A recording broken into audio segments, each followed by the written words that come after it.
So welcome to the CLF Seattle Hub meeting for April 21st. My name is Justin Schwartzhoff. I'm the Embodied Carbon Research Lead at Element Architects. And I'm your host for today's discussion on the complicated world of carbon offsets. Joining me in this presentation are three experts on the subject. We have Derik Broekhoff, Senior Scientist with the Stockholm Environment Institute. Derik's been working in the energy and climate policy field for over 20 years, and his current work focuses on the effective design and implementation of environmental market mechanisms, as well as assessing subnational and local climate mitigation policies. Prior to joining the SEI, Derik was Vice President for Policy at the Climate Action Reserve in Los Angeles, where he oversaw development of the reserve's voluntary carbon offset program and its transition into California's regulator cap and trade program. Following Derik, we have Pat Brewer, Senior Analyst with the Center for Resource Solutions. Pat manages the Green E Climate Certification Program for carbon offsets, which functions as a framework to identify high quality offsets and ensures that carbon accounting has been properly performed on those offsets. And finally, we'll end with Dr. Will Schruber, founder and managing director of Arias Earth.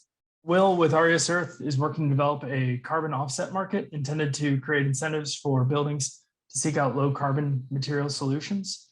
In addition to his work with Arias Earth, Will is an associate professor of civil and architectural engineering and material science at the University of Colorado Boulder. He also has quite the history with the CLF, serving as a founding co-chair of the CLF community and director of the CLF Global Hub Network. As always, we'll have time afterwards for a Q&A session with our panel, but please feel free to leave any questions and comments you have in the chat during the presentations. And with that, I'll hand it off to Derik. Thanks, Justin. So I'm going to kick things off here with a basic overview. What are these things that we call carbon offsets? And I'll go a bit into some of the common concerns related to carbon offsets and when we're talking about things like quality and environmental integrity, what we mean by that, and how some of those concerns can be addressed. And then Pat will go into, I think, much more detail on some of those questions and how to do the quality assurance related to carbon offsets. But just to kick things off, what is a carbon offset? Broadly speaking, it's a reduction in greenhouse gas emissions or an increase in carbon storage that can be achieved through, for example, land forestation or land restoration or planting of trees. So a reduction or a removal of carbon from the atmosphere that's used to compensate for emissions that occur somewhere else. If you hear about carbon offsets, that term sometimes gets used interchangeably with a carbon credit. So carbon credits are, in effect, transferable instruments that are certified by governments or, in many cases, independent certification bodies to represent an emission reduction of 1 metric ton of CO2 or its equivalent. So once that reduction happens somewhere, it's been verified, these credits are issued to allow a claim to that emission reduction or the removal. So the purchaser of a carbon credit can then retire that credit to claim the underlying reduction towards their own greenhouse gas reduction goals. Right, so the idea is, in essence, you may have a target for reducing your emissions. Maybe you want to achieve carbon neutrality. You can pay someone else to reduce emissions outside of your value chain, outside of your carbon footprint, and count that emission reduction or that removal against your target for your own emissions. And that's accomplished through the purchase and retirement of these carbon credits. So in most cases, carbon offsets come from discrete projects that either reduce emissions or remove CO2 from the atmosphere. And these projects can involve a wide range of activities. For example, renewable energy or energy efficiency projects. Another common type of carbon offset is projects that destroy or avoid methane emissions, which could come from landfills, for example, or coal mines, livestock operations, rice cultivation. So there are a number of these different types of projects for which carbon credits are currently issued.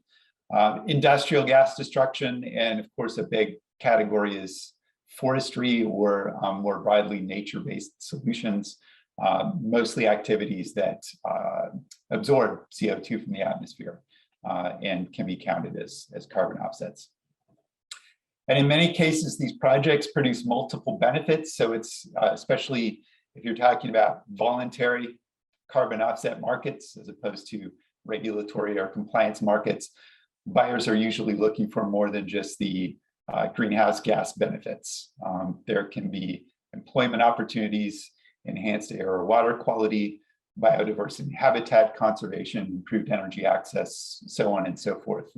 And what those benefits are will, of course, depend on the type of project and where it's located, where it's implemented. So if you've heard of carbon offsets, you may have heard that they are dodgy in some way, that often come in for criticism. And I would say, broadly speaking, there are two types of critiques of carbon offsets and why they may be problematic. And the first set of criticisms largely has to do with how they're used. So not the credits themselves, but rather how buyers use the offsets to meet a particular emissions goal or to represent what they're doing to the world. And so the concern here is essentially carbon offsets allow buyers in some cases an easy way out. So rather than reducing their own emissions, they'll simply purchase carbon offsets and claim to be carbon neutral. And the risk there is that they may go on making carbon intensive capital investments in their own operations, for example, which effectively lock in carbon pollution for many years. But they attempt to balance that out with carbon offsets. And so there's a general, I guess, sense or consensus that companies or individuals, for that matter, who use carbon offsets should focus first on reducing their own emissions and not rely so much on carbon credits. So that's kind of the use case. But there's another set of criticisms that have to do with what's often called carbon offset quality. That is this question of, do carbon credits actually represent real, valid greenhouse gas mitigation? And in some cases, folks have said, oh, actually the rules and requirements that are in place are not sufficient. You're counting stuff that was going to happen anyway, or you're over counting emission reductions, so on and so forth. And so there have been a lot of concerns around whether, if you make a claim associated with a carbon credit, that's really a valid claim about having reduced emissions and compensated for your own emissions. And then somewhat related to that, in some cases, there have been projects that, while they may reduce greenhouse gas emissions, have had adverse impacts on local communities. Examples of large hydropower dams, for example, that while they produce renewable electricity, may have displaced local communities and things of that nature. So unfortunately, these criticisms too often are valid. I would not say they're valid across the board, but one can certainly point to examples where carbon credits use of carbon credits has been abused, you might say, or that credits themselves don't really sort of match up to expectations with respect to quality. So when we're talking about quality, what do we mean exactly? So to dive into this a little bit further, that the central idea behind a carbon offset is that it can substitute for greenhouse gas emission reductions that you would have made on your own. So it's using offsets in lieu of, in most cases, reducing your own emissions. Or even if you are doing everything you can to reduce emissions, you want to make sure that when you purchase a carbon credit, it's actually lowering greenhouse gas emissions globally compared to a scenario where you didn't buy that carbon credit. So it's interchangeable with real valid additional emission reductions. But for that substitution to be valid, the world must be at least as well off when you purchase a carbon credit as it would have been if you had reduced your own carbon footprint, right? And so that's the test here. That's what we're looking at. And the quality of a carbon credit essentially refers to the level of confidence you can have that this will be true, that when I buy a carbon credit, that's going to be, it's going to have the same or better effect as if I had simply reduced my own emissions. And a high quality offset is said to have environmental integrity. That is, you're maintaining whatever emissions balance you would have achieved by reducing your own emissions through purchasing this carbon credit. That's the integrity component of it. So what makes a high quality carbon offset? There are different versions of this, but in essence, 5 basic criteria. The big one being this question of, is the mitigation associated with the credit additional, right? Or are you finding something that would have happened anyway, an activity that would have happened anyway, regardless of any carbon credit investment or purchase? Maybe it's reducing emissions compared to what came before, but the carbon credit transaction isn't making a difference. And if that's the case, then arguably the world would have been better off if you had simply reduced your own emissions, right? If you don't reduce your emissions and then you pay someone to do something they're doing anyway, that doesn't make a difference, and emissions are higher than they would have been had you simply reduced your emissions. So that's a key criterion.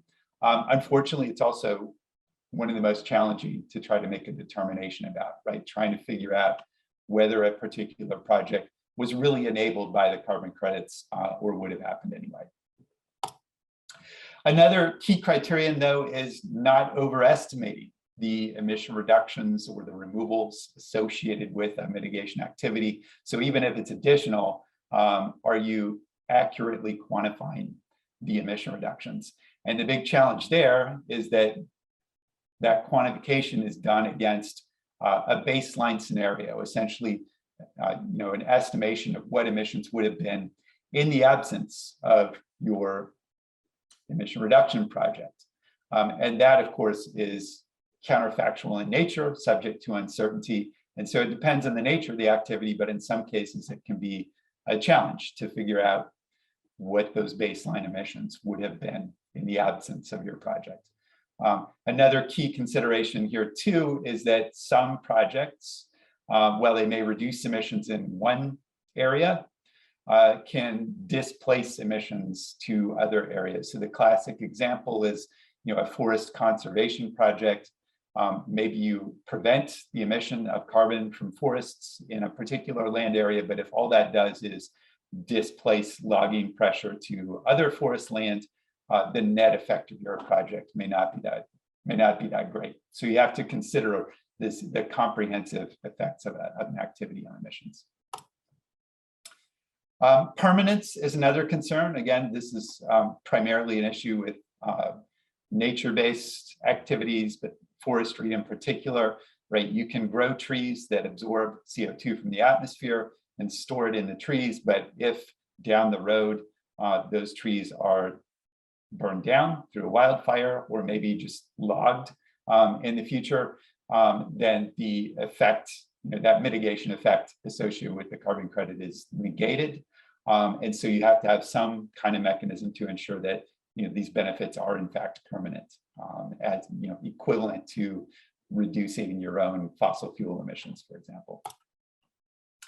Not double counted is another criterion, an important criterion. So the issue here is that you may be counting emission reductions.